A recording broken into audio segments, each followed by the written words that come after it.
Hello, dear students. Welcome to the class today.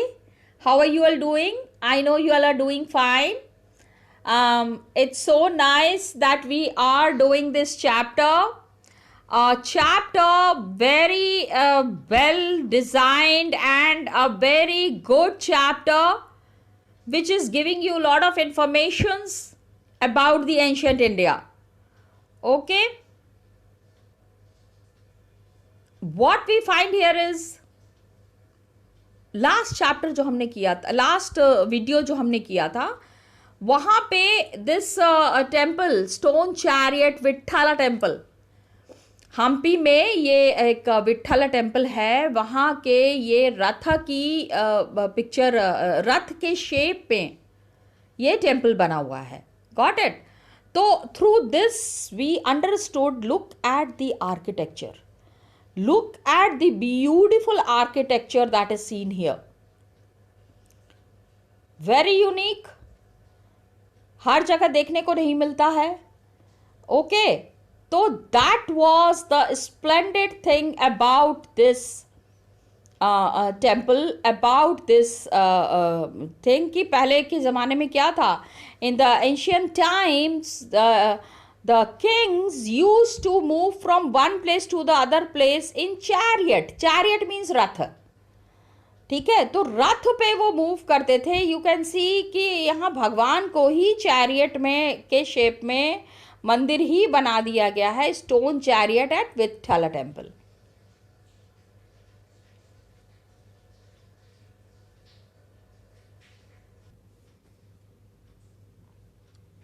So I just thought कि थोड़ा सा रथ के बारे में आपको बताते हैं, इस टेम्पल के बारे में. Now we have completed Hampi. अभी लास्ट क्लास में हमने किस सिटी के बारे में बात किया? Hampi. So I gave you the homework, find out more about Hampi. So let me see how many of you have found about Hampi, one of the most happening cities of the ancient India. बहुत ही खूबसूरत आज भी. लेकिन आज पता है आज क्या है? Yes, I'll tell you about Hampi today. Today Hampi is in ruins. Ruins मतलब, ruins का मतलब Hampi काफ़ी मतलब बर्बाद हो गया. कैसे? ये देखो, it is mentioned here because Hampi was Vijayanagar empire. Actually Vijayanagar empire में हम्पी है, जैसे वाराणसी में सारनाथ है. Are you understanding? तो ब्यूटीफुल प्लेस सारनाथ, उसी तरह से विजयनगर एम्पायर था, वहां पे Hampi was a very important place. Now Hampi was a very important place. Hampi लेकिन पूरी तरह से बर्बाद हो गया क्योंकि so many rulers from different states, अलग अलग जगह के राजा महाराजा वो हम्पी पे कैप्चर करना चाहते थे. वो चाहते थे इतना ब्यूटीफुल प्लेस है, वो तो हमको मिलना चाहिए. तो गोलकोंडा, बीजापुर, अहमदनगर, बेरार, बिदार, ये सारे रूलर्स ने मिलकर नगर पे आक्रमण कर दिया. Yes, try to understand it in the form of a story. कहानी की तरीके से समझो.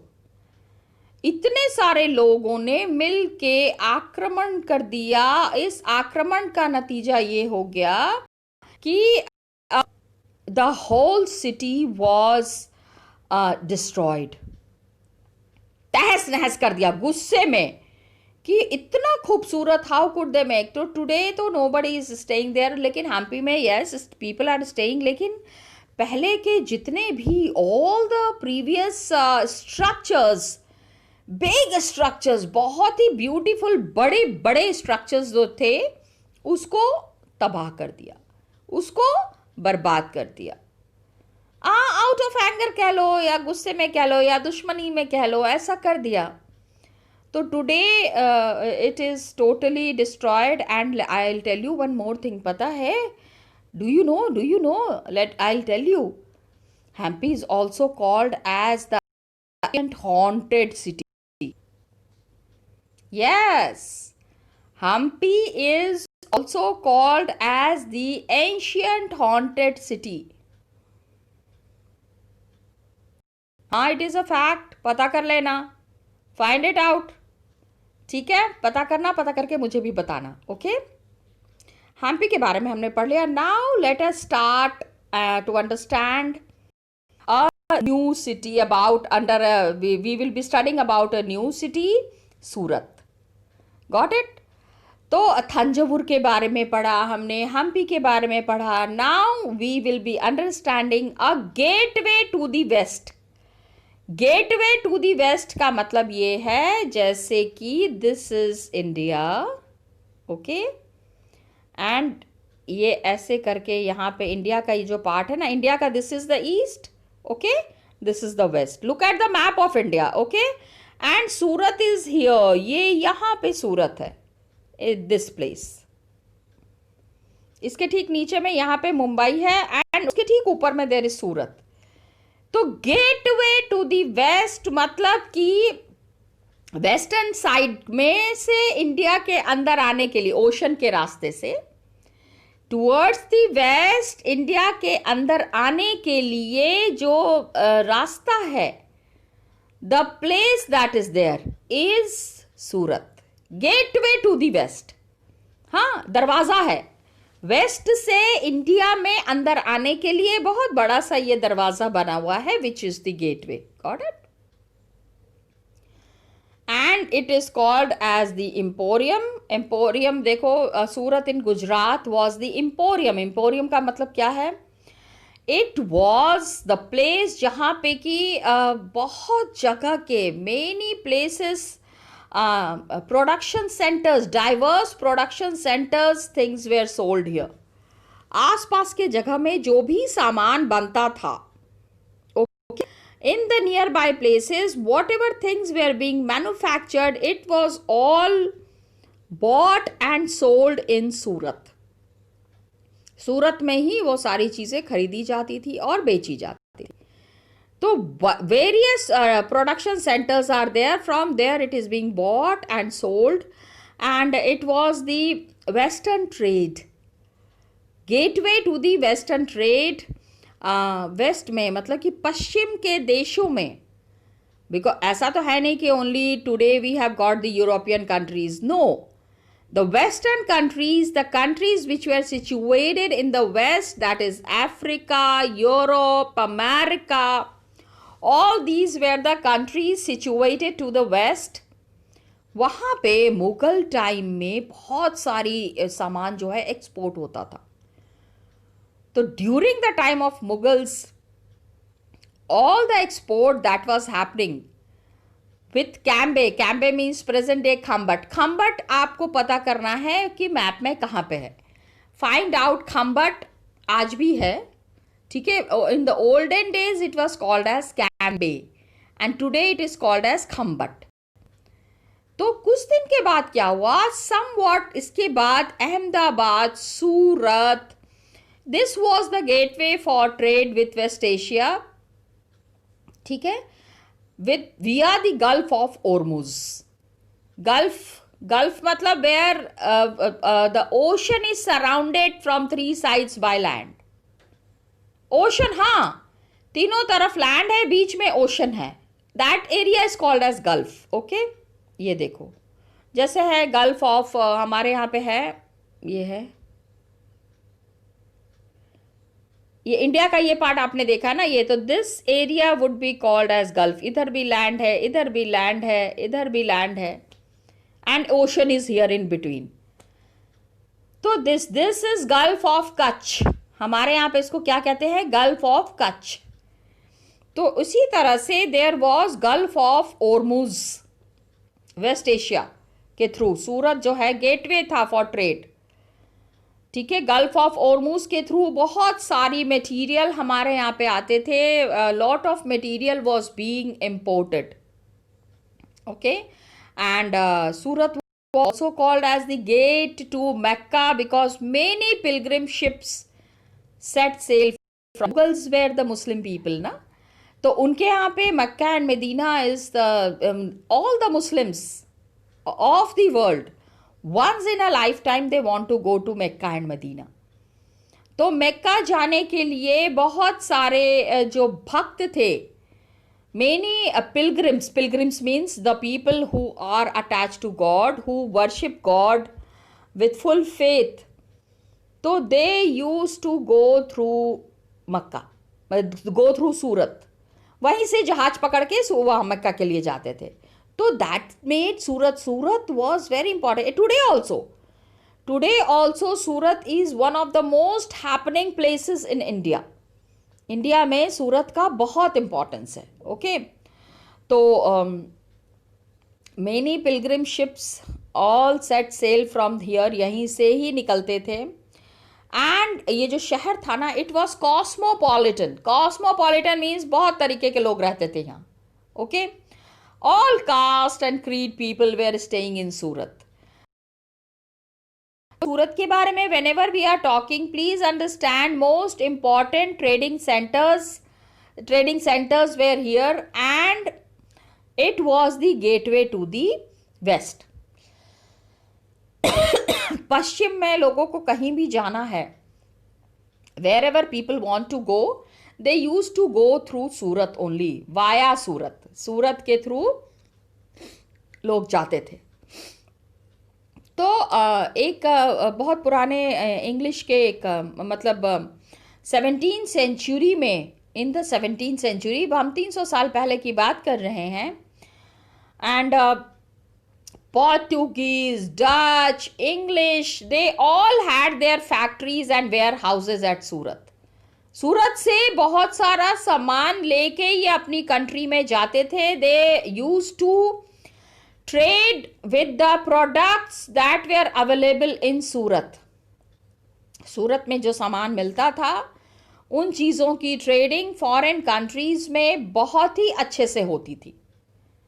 तो who were the people? They have opened their factories. Factories means offices. Offices थे. Dutch, English, they all had their office factory and warehouse, godown, जहाँ पे कि सामान उमान डंप करते हैं. ठीक है, गोदाम हम जिसको कहते हैं. ओके, तो फैक्ट्रीज का मतलब, फैक्ट्री मतलब मैन्युफैक्चरिंग वाली फैक्ट्री नहीं. They had there offices. In the olden days, they all had their offices for the trading center at सूरत. एक ब्रिटिश पर्सन आए थे इंडिया में. Okay, one of the British chronicler, you know, who the people who write history, and his name was Ovington. Just see, Ovington. Okay. तो इन्होंने क्या किया, he has written the account of the port.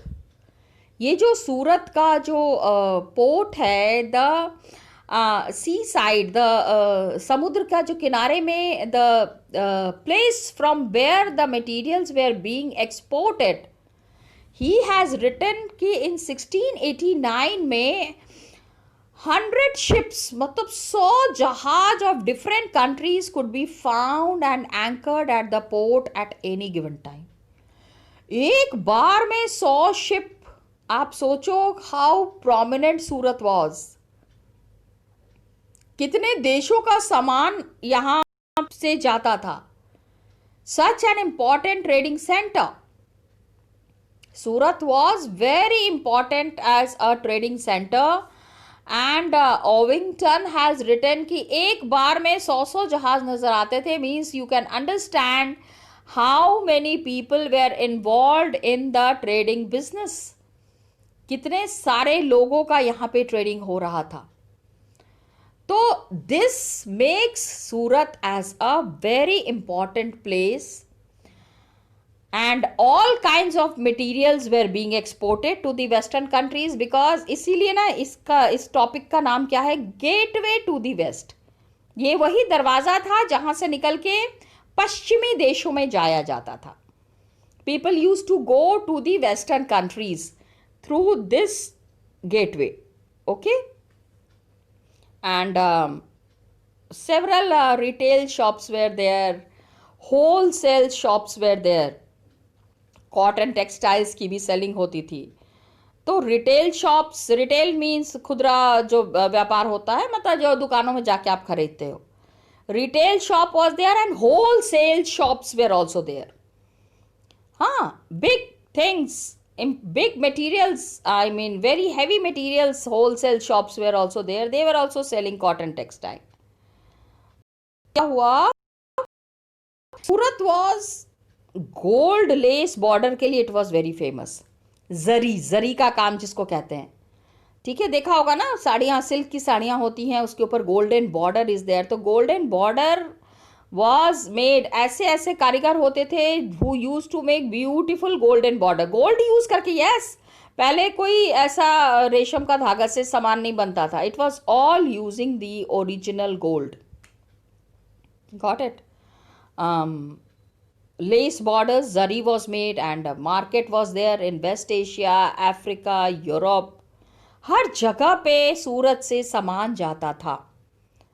From Surat, the traders used to come and pick up the material from Surat and take it to the other part.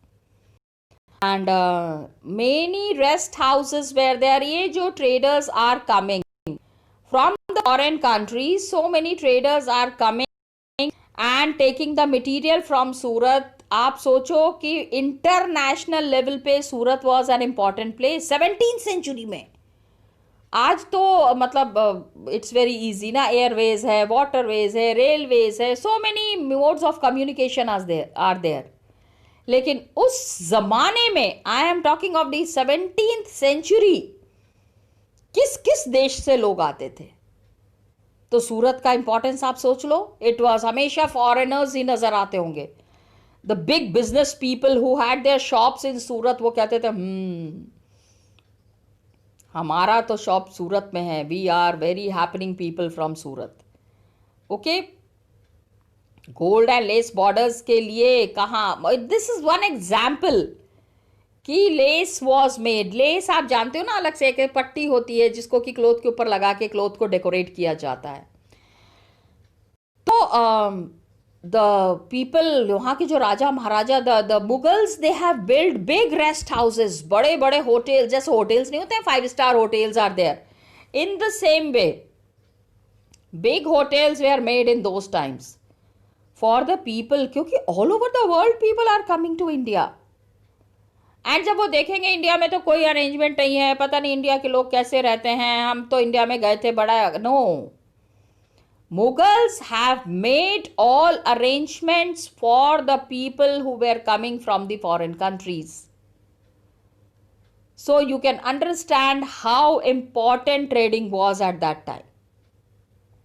Rest houses were there and they used to take care of the needs of the people. All over the world they came to the city. Okay? And आएंगे तो रुकेंगे तो 2 दिन 3 दिन रुक के जाएंगे, तो सूरत घूम के जाएंगे. सामान लेना है तो they will do a recce. Recce मतलब कि हर जगह जाके, अच्छा 18 रुपीज़ में मिल रहा है, ओके यहाँ तो 20 रुपीज़ में मिल रहा है. This way they will be talking to different shopkeepers and all that. तो बिग बिल्डिंग्स वेर देयर. देखो, it is mentioned here, magnificent pleasure park. People who are staying, who are foreign, used to stay in these big buildings, and parks were there, pleasure parks, जहाँ पे कि बहुत enjoyment होती है. And in the Kathiawad means the Kathiawad is a place in Gujarat. तो काठियावाड़ के सेठ और महाजन जो होते थे, महाजन मीन्स मनी चेंजर्स. भाई फॉरेन कंट्री के people are coming, they are coming with their own currency ना. जो पैसा इंडिया में चल रहा है वही पैसा फॉरेन कंट्री में तो नहीं चल रहा है.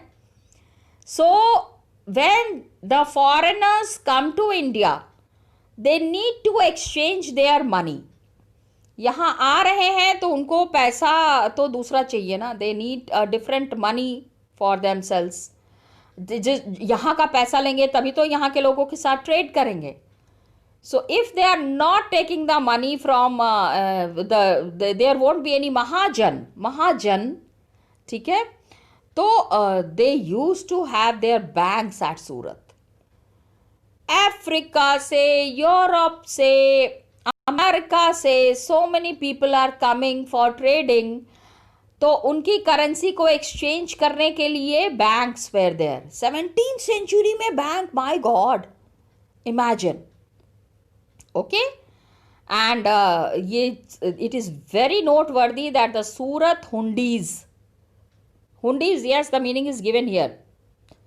It was honored in the far off markets of Cairo in Egypt. Surat hundis, just see it is mentioned here. Hundi. क्या है हुंडी? It is a note recording a deposit made by a person. Okay, suppose I am a person coming from Africa. I go to the money changer and I deposit 1000 स्वर्ण मुद्राएं. तो 1000 gold coins I have brought and I have deposited it with one of the money changers in Surat. Okay. And अभी he will give me a note, he will give me a पर्ची. उस पर्ची को लेके I can trade anywhere. Imagine. That time का check होता था, हुंडी. हुंडी वाज, अभी हम जिस चीज को चेक कहते हैं ना, चेक में क्या है? Somebody has given me a 5,000 का चेक. मैं इंडिया में कहीं भी जाके I can withdraw that 5,000 rupees. Can't I do it? That was the हुंडी. उसी चीज को पुराने जमाने में क्या कहा जाता था? हुंडी कहा जाता था. Got it? तो banking houses were there at Surat, and the hundis were very honored. Egypt, Basra in Iraq and Antwerp in Belgium. India के सूरत का पैसा अगर किसी ने लिख के दे दिया है कि 1000 रुपए का सामान खरीद सकते, 1000 स्वर्ण मुद्राएं वहां पे जमा की है सूरत में, तो the person can go and buy the things in Egypt and Iraq also with that note. Okay. So you can understand how important this place was from the business point of view. लेकिन सूरत में क्या हो गया? Gradually and slowly ना थोड़ा सा उसकी importance कम होने लग गई. It started to decline 17th century के आसपास में. Its importance was increasing because कि मार्केट्स थोड़ा सा कम हो गए. पहले जो बाहर के देशों में, I mean around the end of the 17th century, markets were lost. पहले the goods that were produced at Surat was in lot in demand in the foreign countries. लेकिन in the later on time what happened? This demand decreased. Okay? क्योंकि Mughal empire was finishing. Mughal empire ख़त्म होता चला गया. And C trade जो हो रहा था, all the sea trade and all the sea routes that was practised by the Portuguese and competition from Bombay. Bombay में तब तक by that time the Britishers had come. इन्होंने अपना मार्केट लगा लिया, अपने लोगों को काम पे लगा दिया. तो सूरत के जो ट्रेडर्स थे, the people at Surat who were very great traders, उनका मार्केट लूज हो गया.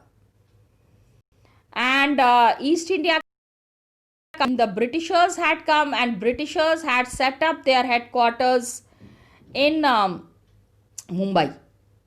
तो जो trade centre, the trade center in Surat that was very prominent during the time of Mughals, it declined. क्योंकि ब्रिटिशर्स ने आके क्या किया ना, जो काम सूरत में हो रहा था वो सारा काम शिफ्ट करके उन्होंने मुंबई में शुरू कर दिया. दे सेड कि that was a Mughal trading center, हम वहां से क्यों करें. For them Mumbai was more comfortable. Okay, because the Britishers have shifted their all activity in Mumbai. तो Surat declined. Just see it is mentioned here. Okay, the decline of the Mughal Empire, control of the sea route by the Portuguese, Western people, the people from West जो यहाँ trade करने के लिए आए थे, they captured the market and they started trading in their own manner. अपने तरीके से यहाँ ट्रेड करने लग गए, and Indian markets totally finished. Okay, तो आज तो Surat is a very big trading center, commercial center. Surat is very well known for its activities. Okay, now हमने पढ़ लिया, हमने इनके बारे में भी पढ़ लिया। We have read about the Surat also. Imagine 17th century में the people who were coming to trade in Surat वहाँ के बड़े बड़े होटल्स में रुकते होंगे, पैसे खर्च करते होंगे। मतलब imagine how happening a place was. That's the power of trade, and people in Surat were making lot of money. काफ़ी पैसा था इन लोगों के पास। ओके, एंड लेकिन वही बात है, ब्रिटिशर्स आके, Portuguese, all these western people, they came to India and they destroyed the Indian market. Indian market को इन्होंने पूरी तरह से ख़त्म कर दिया। This was a very sorry state. ये चीज़ नहीं होनी चाहिए थी। Because of this problems were faced by the people. Okay, now in the next class what we are studying, what we will be doing would be about Masulipatam. Got it? ये Masulipatam क्या था, and how Masulipatam was becoming important. What actually was the importance of Masulipatam? This we will be doing it in the next class, children. Okay, till then, thank you so much and all the best to you, children.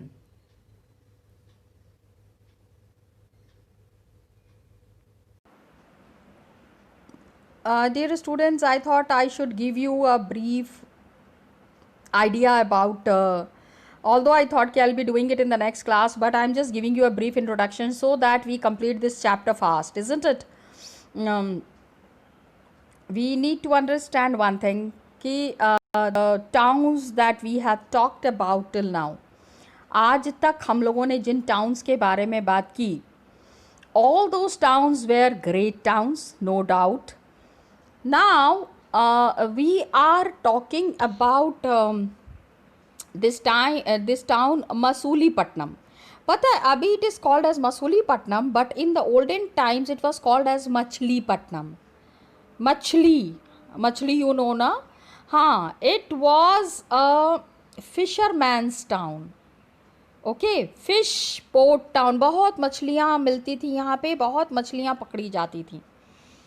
Okay, homework again I am giving you. Masulipatnam कहाँ पे है? It is in which state? And I really love when you all come and tell कि ma'am आपने homework दिया था, हम करके आए हैं। So let me see how many of you do this work. Masulipatnam और मछलीपट्टनम, आप देख रहे हो यहाँ पे दिया हुआ है मछली, खूब सारी मछली मिलती थी यहाँ पे। Fish port town. ओके, तो कृष्णा रिवर, अब आपको ये भी बताना है कि कृष्णा रिवर कहाँ है, वेयर इज़ कृष्णा रिवर। तो कृष्णा रिवर के पास में, and it lay on the delta of the Krishna river. 17th century में lot of activities were happening, काफ़ी सारी एक्टिविटीज़ होती थी यहाँ पे। And because it was a fishing port town, तो फिश पकड़ना एंड फिश की ट्रेडिंग करना, ये यहाँ के लोगों का मेन एक्टिविटी था। Got it children? So how the fish were caught and how the trading was happening, that is what is the important thing about Machilipatnam. Okay, and खूब सारी मछलियाँ पकड़ के लोग ट्रेडिंग करते थे, ट्रेडिंग के लिए जाते थे। That made this town a very bustling town. Dutch people were there and English East India company, Denmark से जो आते थे। Okay, Dutch. तो मछलीपट्टनम को ये हमेशा अपने साथ अपने ऊपर, मतलब there was lot of fight between these trading companies, all these foreign trading companies which were there ना, ये हमेशा आपस में लड़ते रहते थे कि मछलीपट्टनम पे हम कैप्चर करेंगे, मछलीपट्टनम पे हम। They wanted to capture Machilipatnam. was the importance of Machilipatnam and on a very scale it was happening. Got it? तो ये फिशर टाउन था, मछलियों मतलब कि मछुआरों का शहर था, सिंपल में समझो। तो क्या हुआ, most important town it was there and the fort was built by the Dutch. वहाँ पे एक बहुत बड़ा सा किला है मछलीपट्टनम में। Yes, find out more about that fort. Okay, here I am ending. Thank you and all the best to you.